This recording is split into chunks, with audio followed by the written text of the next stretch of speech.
Shalom, selamat pagi Bapak Ibu, saudara-saudari di dalam Tuhan Yesus Kristus.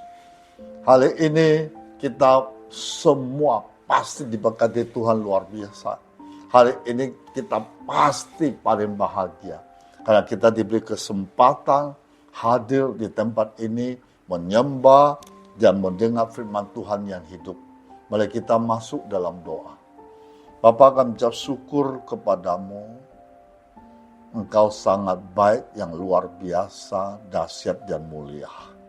Sehari ini Engkau izinkan kami semua, memberikan kami sehat kuat, bisa memuji menyembah-Mu di tempat ini, bahkan bisa mendengar sabda-Mu dengan baik. Berikan kami hikmat, pengetahuan, kesabaran, supaya kami simak firman-Mu dengan baik. Di dalam nama Tuhan Yesus kami berdoa, haleluya, amin. Oke Bapak Ibu, saudara-saudara dalam Tuhan Yesus Kristus, tema pada pagi ini adalah apakah Allah tidak adil? Nah, saya ambil dengan Roma pasal 9 ayat 13. Seperti ada tertulis, aku mengasihi Yakub tetapi membenci Esau. Nah, pertanyaan di sini adalah, apakah Tuhan melakukan sesuatu yang salah dengan hanya menunjukkan belas kasihan kepada Yakub? Nah, demikian juga saya akan baca satu ayat lagi, yaitu Roma 9 ayat 15. Sebab Tuhan berfirman kepada Musa, aku akan menaruh belas kasihan kepada siapa aku mau menaruh belas kasihan, dan aku akan bermurah hati kepada siapa aku mau bermurah hati.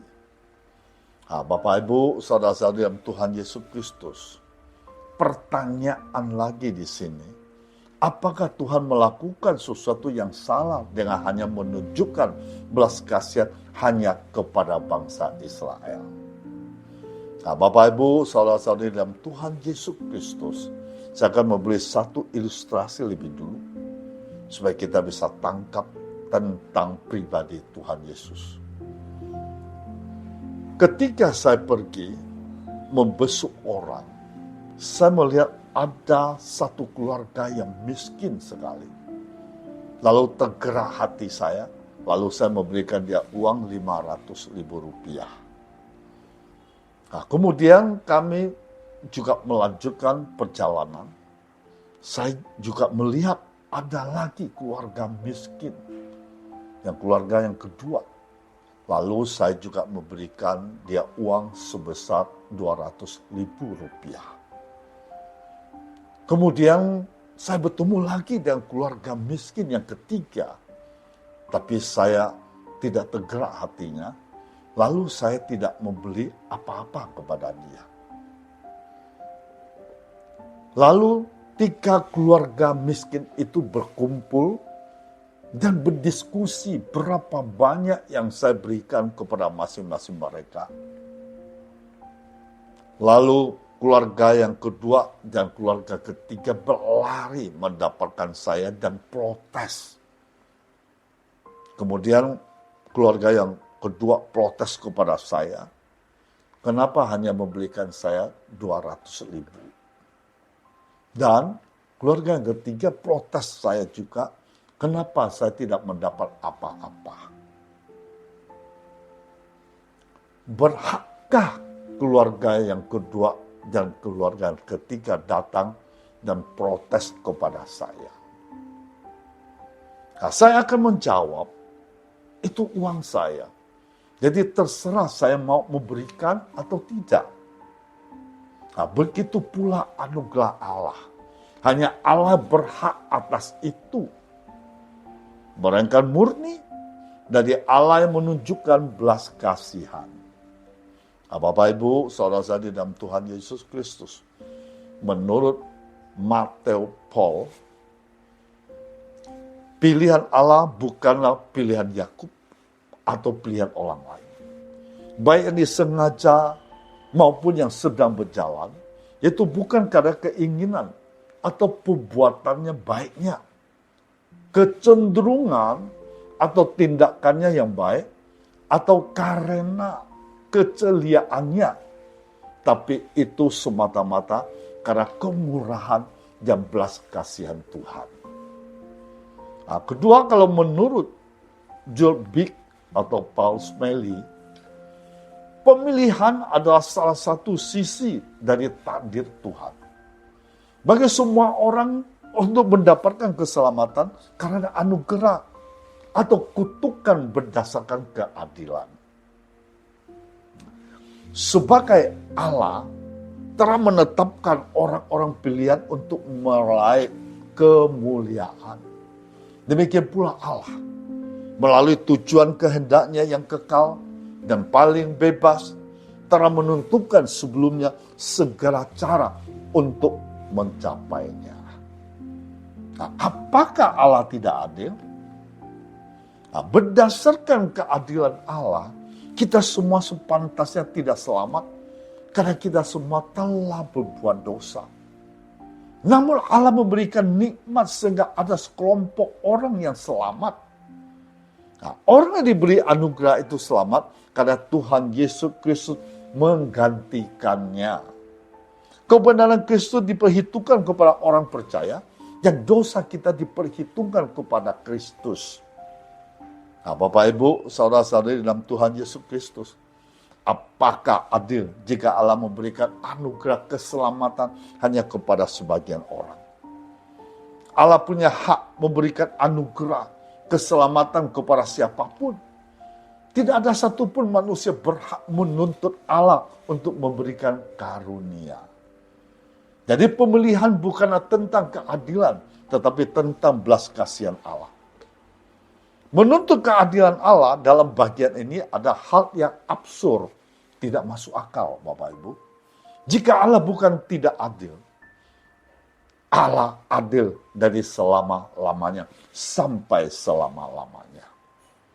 Pemilihan Allah menjamin keselamatan kita. Jika berdasarkan usaha kita, maka tidak ada yang selamat. Pemilihan Allah mengajarkan kerendahan hati dan rasa bersyukur. Pemilihan Allah memberikan kepastian dalam penginjilan. Memahami bagian ini membuat kita semakin yakin akan keadilan Allah. Nah, ini membuat kita semakin rela untuk berserah kepada Allah. Kita merasa damai, kegirangan karena Allah adil. Nah, Bapak Ibu, saudara dalam Tuhan Yesus Kristus, kedaratan, kemurahan Allah, berbicara tentang Allah yang telah memilih Yakub, tetapi menolak Esau bukan hal yang mudah. Ada kesan bahwa Allah pilih kasih kepada manusia, namun benarkah demikian? Paulus menghadapi dua keberatan dari para lawannya mengenai sifat Allah tersebut. Keberatan pertama, apakah Allah telah bersikap tidak adil? Paulus menjawab tidak. Pemilihan Allah berdasarkan kedaulatannya yang mutlak, tidak tergantung pada kehendak dan perbuatan manusia. Bahkan kekerasan hati Firaun pun dapat dipakai Allah untuk menunjukkan kuasa kemuliaan di seluruh bumi. Nah, keberatan kedua, jika segala sesuatu berjalan sesuai dengan ketetapan Allah, mengapa manusia dipersalahkan atas perbuatan dosa mereka? Bukankah itu sesuai bahwa Allah sebagai pencipta berhak untuk memilih siapapun yang dia hendaki? Manusia tidak memiliki kapasitas atau hak untuk mempertanyakan kebijaksanaan Tuhan. Di dalam bijaksananya, Tuhan selalu mempunyai tujuan yang ingin dicapai. Entah kepada orang-orang durhaka, ataukah orang-orang pilihan, entah melalui murka, ataukah melalui kesabaran, Allah selalu bertindak demi tujuan, agar kuasa kemuliaannya menjadi nyata. Ketika Allah memilih Israel, bukan bangsa yang lain, bukan berarti dia sedang tidak berlaku adil, melainkan karena Allah mempunyai maksud dan tujuan untuk bangsa Israel maupun bangsa-bangsa lain. Sebab jika Allah semata-mata hanya ingin menunjukkan keadilannya, maka jangankan bangsa-bangsa lain, Israel pun akan lenyap, tak bersisa bagaikan Sodom dan Gomora. Demikianlah Allah telah memilih kita berdasarkan kedaratan serta kemurahannya. Kita tidak patut mempertanyakan kebijaksanaan Allah tersebut. Yang perlu kita lakukan adalah bersyukur, memuliakan Dia atas kasih karunia yang telah memilih untuk menyelamatkan kita. Nah, di samping itu, kita pun harus berdoa untuk orang-orang sekitar kita agar mereka pun boleh menerima anugerah keselamatan itu. Nah, Bapak Ibu, saudara-saudari dalam Tuhan Yesus Kristus, orang Yahudi adalah umat pilihan Allah. Sebagai umat pilihan, mereka mempunyai tempat yang unik dalam rencana Allah. Meski mereka adalah bangsa yang tekuk, Allah mengangkat mereka sebagai anaknya sendiri. Allah memberi mereka perjanjian. Allah menyatakan segala kebaikan anugerahnya atas mereka. Bahkan Allah mengutus Yesus untuk rencana penyelamatan mereka yang berdosa. Tetapi mereka tetap berbuat jahat. Mereka menolaknya dan menyalibkan Yesus. Ketika melihat betapa jahatnya perbuatan dilakukan oleh orang-orang Yahudi kepada Yesus. Dapatkah kita mengatakan bahwa Allah tidak adil? Sama dengan kita seringkali melakukan perbuatan yang jahat, melukai hati Tuhan. Akibat perbuatan kita lakukan, saudara, kita mendapatkan hukuman, kutuk murka dari Tuhan yang turun atas hidup kita. Tetapi saudaraku, inilah menjadi sukacita terbesar dalam hidup kita ketika kita dipilih dan dipanggil Tuhan. Bahwa itu semua bukan karena perbuatan yang kita lakukan.